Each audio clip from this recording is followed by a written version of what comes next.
Hello, my friends. I'm Lindsay from cloud9stampers.com, and I'm sharing with you a very simple way to be able to add some beautiful daisies to your card. Let's get started. If you're watching this video as part of the April Flowers class, you will have received a packet in the mail that looks like this. The first thing you're going to do is match up the edges of your card base and use a bone folder to give your card a nice press, and then you can set that aside. We have a piece of designer series paper and then the bits and pieces for this project. This designer series paper is called In Good Taste, and it's actually a carrying over designer series paper to our new annual catalog. We have the small daisy punch and the large daisy punch. These are also in our new catalog.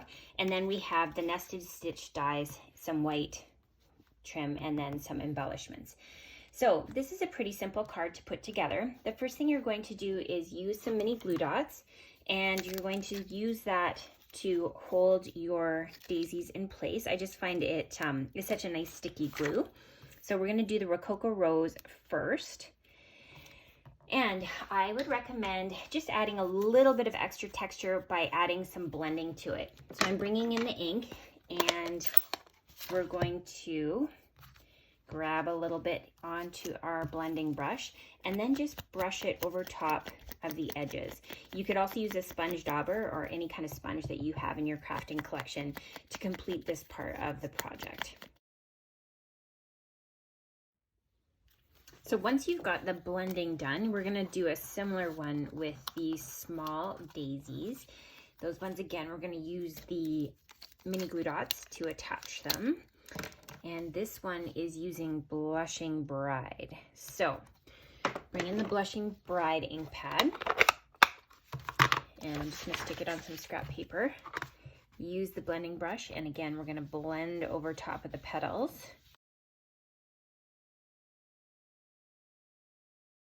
Next, we're going to add our greeting to the stitched nested label die, and I used soft suede, and we're going to bring in a stamp from the Many Mates stamp set.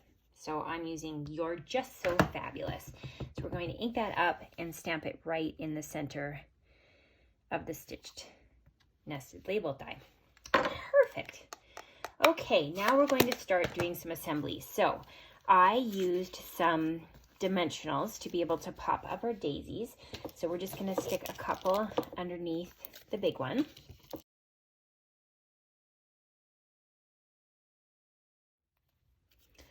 And layer that like so.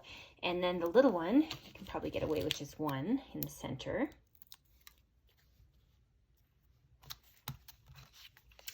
The label, you're going to add adhesive onto the left-hand side and dimensionals under the right, and that's going to help it adhere to the daisies and pop up the other side.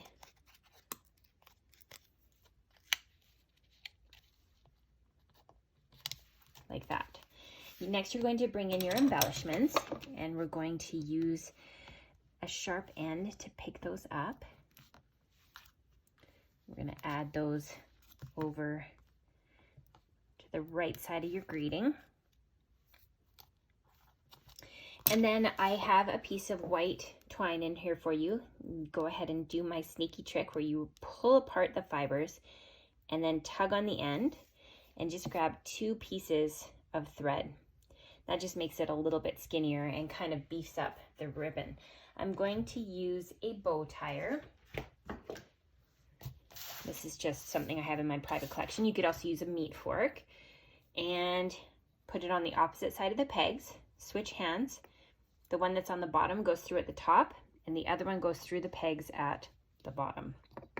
Once the ends are on both sides through the middle, you're going to tie it in a knot and slide it off the pegs, and that gives you that little bow. I'm going to use some mini glue dots to hold that in place.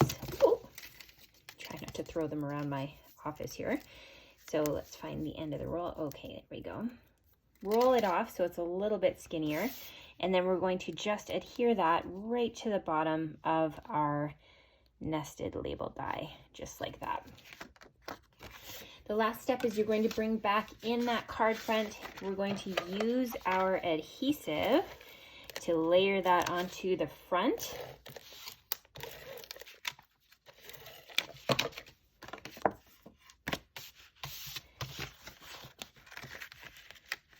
Oh, let's get it in centered. Okay, there we go. Yes. And there you have your finished card. Have fun crafting.